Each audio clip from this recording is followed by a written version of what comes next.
નમસ્કાર વિદ્યાર્થી મિત્રો, સાદો વર્તમાન કાળ અને સાદો ભૂતકાળ શીખ્યા પછી હવે ત્રીજો ટોપિક છે ધ સિમ્પલ ફ્યુચર ટેન્સ, એટલે કે સાદો ભવિષ્યકાળ.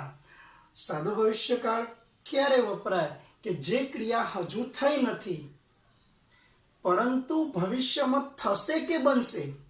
જે ક્રિયા હજુ સુધી થઈ નથી પરંતુ ભવિષ્યમાં થશે કે બનશે એવો ઉલ્લેખ કરવા માટે સાદા ભવિષ્યકાળનો ઉપયોગ થાય છે.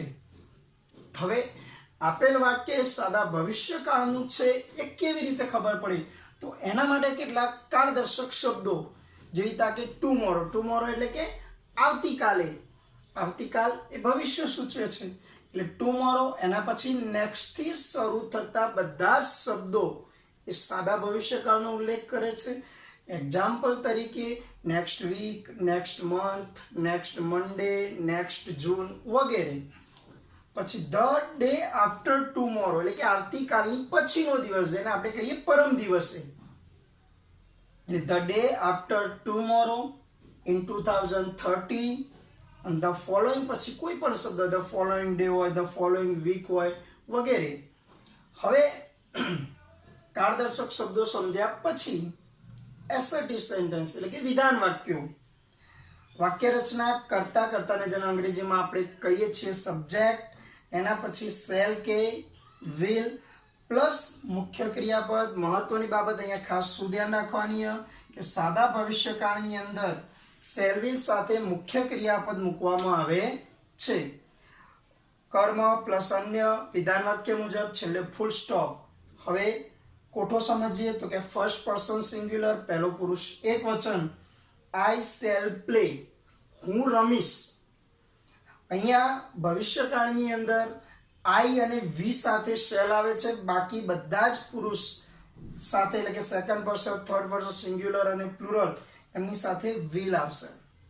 હવે અત્યારે તો ઘણી જગ્યાએ આપણને આઈ અને વી સાથે વિલ પણ મૂકવામાં આવે છે, એ પણ સાચું જ છે. તો કે આઈ શેલ પ્લે, હું રમીશ. વી શેલ પ્લે, અમે રમીશું.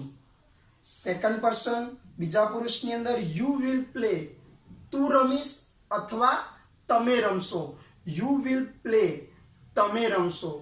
થર્ડ પર્સન ત્રીજો પુરુષ હી વિલ પ્લે, તે રમશે. સી વિલ પ્લે, તેણીની રમશે. ઇટ વિલ પ્લે, તે રમશે. દે વિલ પ્લે, તેઓ રમશે.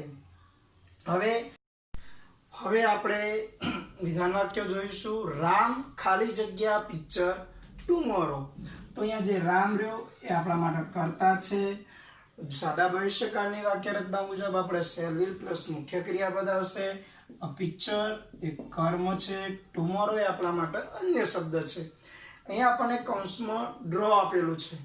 તો સાદા ભવિષ્યકાળની અંદર એકદમ સિમ્પલ, અગર રામ સાથે શું આવશે તો કે પહેલા મૂકી દો વિલ, અને વિલ સાથે આવશે મુખ્ય ક્રિયાપદ ડ્રો. હવે આનું ગુજરાતી થાય કે રામ આવતીકાલે ચિત્ર દોરશે.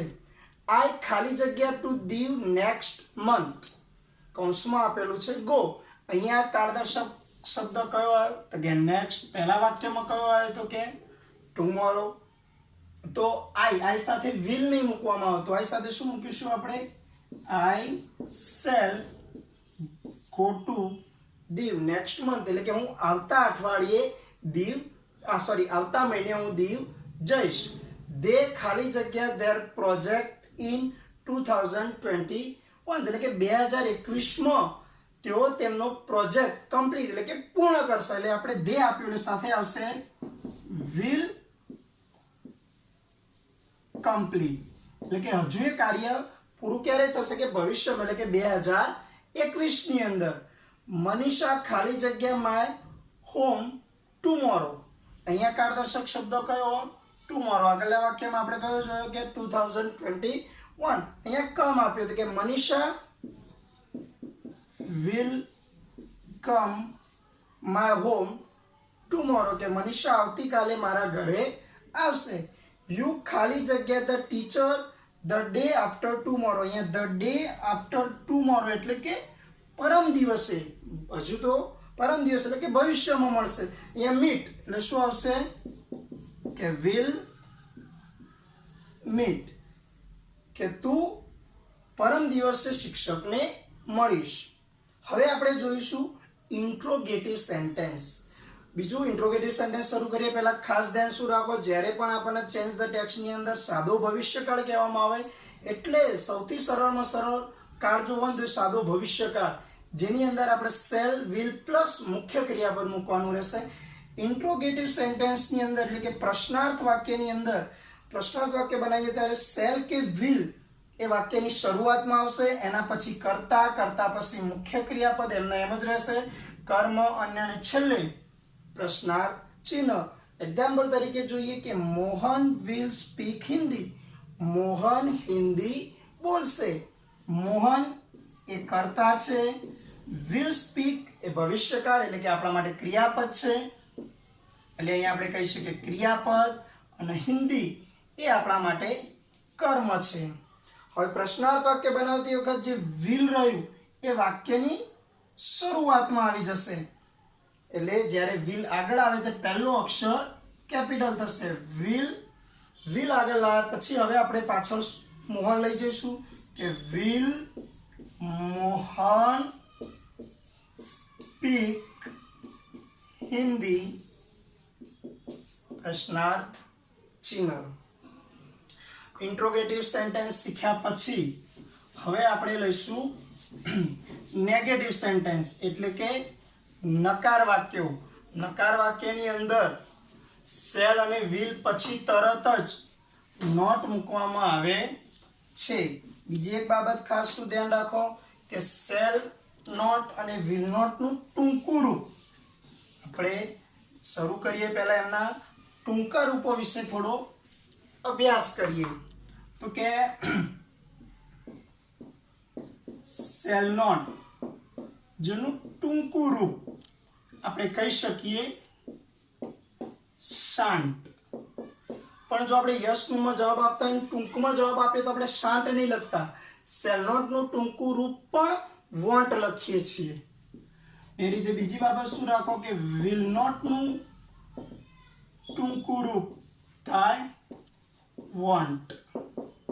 આપણે આગળ ડુ નોટ નું ટૂંકું રૂપ ડોન્ટ જોયું હતું, ડઝન્ટ નું ટૂંકું રૂપ ડઝ નોટ નું ટૂંકું રૂપ ડઝન્ટ જોયું હતું, ડીડ નોટ નું ટૂંકું રૂપ ડીડન્ટ જોયું હતું.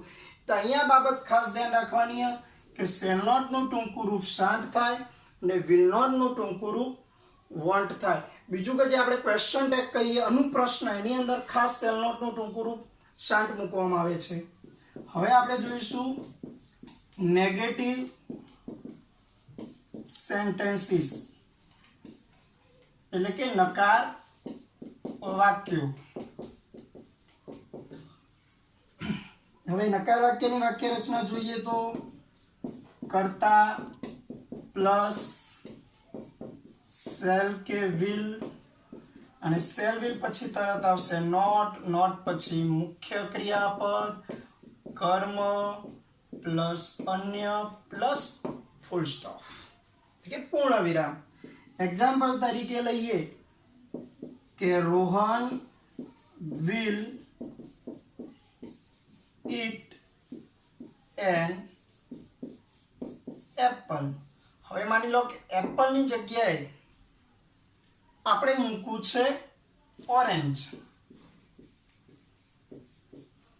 હવે Rohan will eat an apple, તો હવે અહીંયા આપણે નોટ ક્યાં મૂકીશું તો કે વિલ પછી, તો કે શું બનશે વાક્ય Rohan will not eat an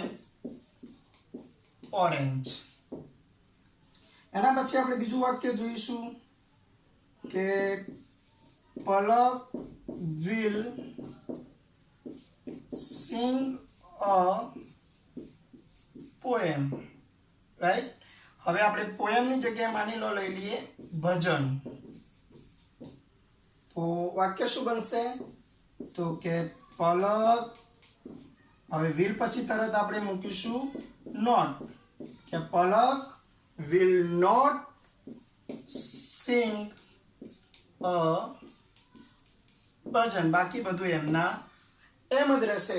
ખાસ બાબત શું રાખો કે જ્યારે પણ શેલ કે વિલ આવે તો એની સાથે આપણે મુખ્ય ક્રિયાપદ જ મૂકવાનું રહેશે અને શેલ વિલ પછી તરત જ નોટ મૂકવાનું આવશે. હવે નકાર વાક્યો સમજ્યા પછી આપણે લઈશું યસ કે નોમાં ટૂંકમાં અને પૂરા વાક્યમાં જવાબ.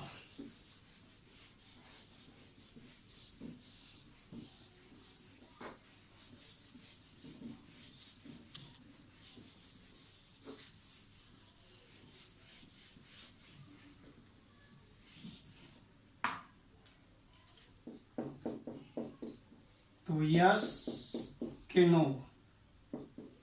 સેન્ટેન્સ લઈશું કે વિલ રાધા મેક ટી. આપણા જોડે વાક્ય છે કે વિલ રાધા મેક ટી. હવે આપણે આને યસમાં પૂરા વાક્યનો જવાબ આપીશું. તો કે યસ રાધા છોકરી હોવાથી થશે સી. યસ સી, રાધાની જગ્યાએ સી આવ્યું એટલે હવે આ જશે પાછળ. Yes she will make tea. આપણે સાદા વર્તમાનકાળ અને સાદા ભૂતકાળની અંદર ડુ ડચ કે ડીડ આવતું એને કાઢી દેતા હતા યસનો પૂરા. પણ હવે પછી જે ટેન્સીસ આવશે સાદા વર્તમાનકાળ અને સાદા ભૂતકાળ સિવાયના, એની અંદર આપણે કોઈ શબ્દ કાઢવાનો રહેશે નહીં. જે અહીંયા પ્રશ્નાર્થ વાક્યમાં જે આગળ હશે કરતા પછી આવી જશે. અથવા આપણે આના નો માં જવાબ આપીશું. તો કે no C will not make tea. હવે આપણે આ વાક્યને ટૂંકમાં જવાબ આપવો હોય તો કે યસ સી વિલ. અને જો નો માં આપવો હોય તો નો સી વોન્ટ. ઓકે વિદ્યાર્થી મિત્રો, અહીંયા ખાસ શું ધ્યાન રાખવાનું કે વોન્ટ એ વિલ નોટ નું ટૂંકું રૂપ. એટલે આપણે ટૂંકમાં જવાબ લખીએ તો વિલ નોટ નથી મૂકવાનો, એની જગ્યાએ શું મૂકવાનું? વોન્ટ. હવે સાદા ભવિષ્યકાળની અંદર આપણે પેસિવ રચના જોઈશું. પેસિવ રચનાની અંદર વાક્ય રચના શું રહેશે?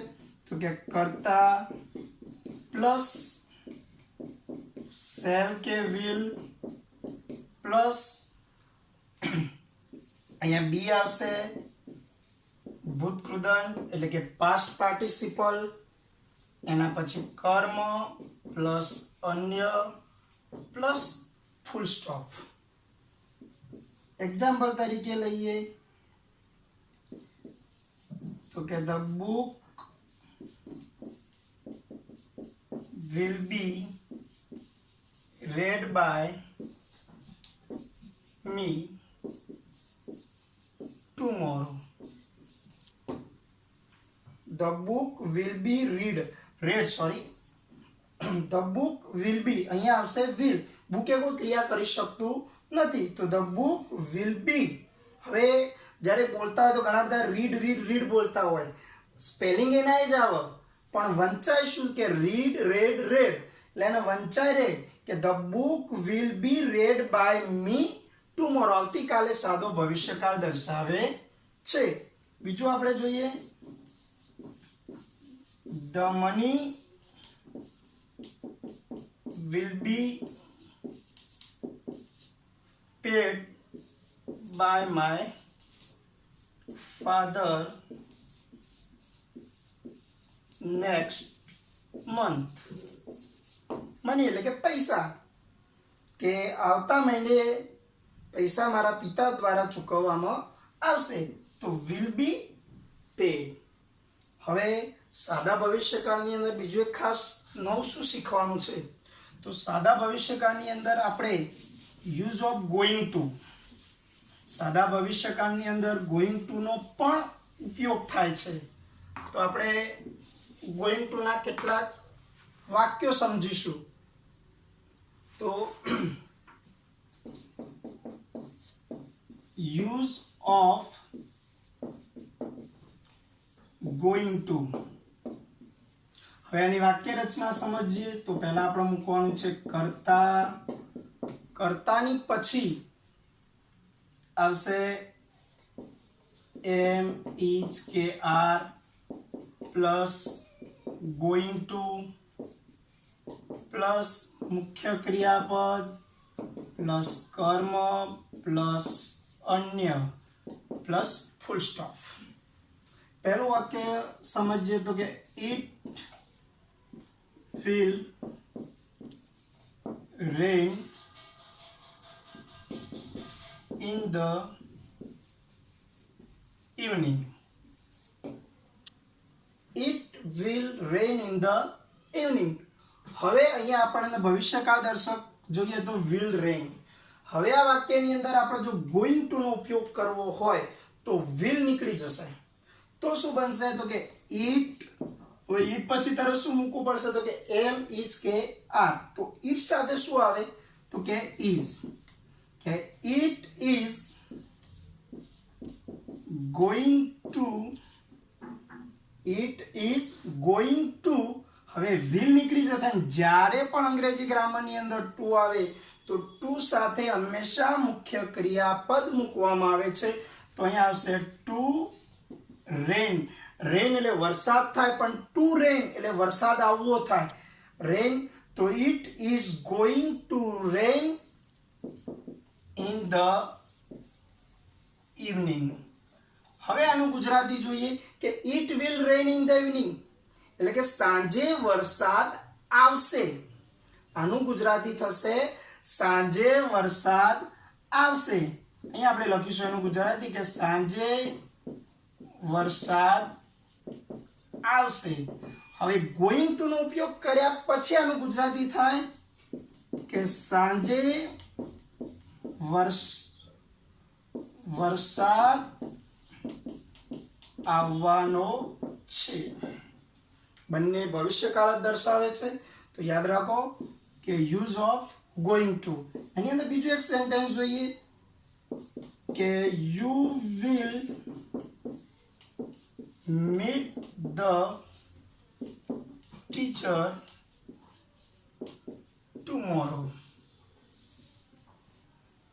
હવે આપણે આની અંદર એનો ઉપયોગ કરીશું તો will meet ની જગ્યાએ. તો શું બનશે તો કે you, હવે you સાથે એમ ઇઝ આર માંથી શું આવશે તો કે you સાથે r આવશે. You are going to meet, હંમેશા યાદ રાખો will નીકળી જશે. ટુ સાથે કેવું ક્રિયાપદ આવશે મુખ્ય. You are to going to meet the teacher tomorrow. હવે ગુજરાતી છે કે તું આવતીકાલે શિક્ષકને મળીશ. આનું ગુજરાતી જોઈશું કે you are going to meet the teacher tomorrow એટલે કે તું આવતીકાલે શિક્ષકને મળવાનો છે. ઓકે.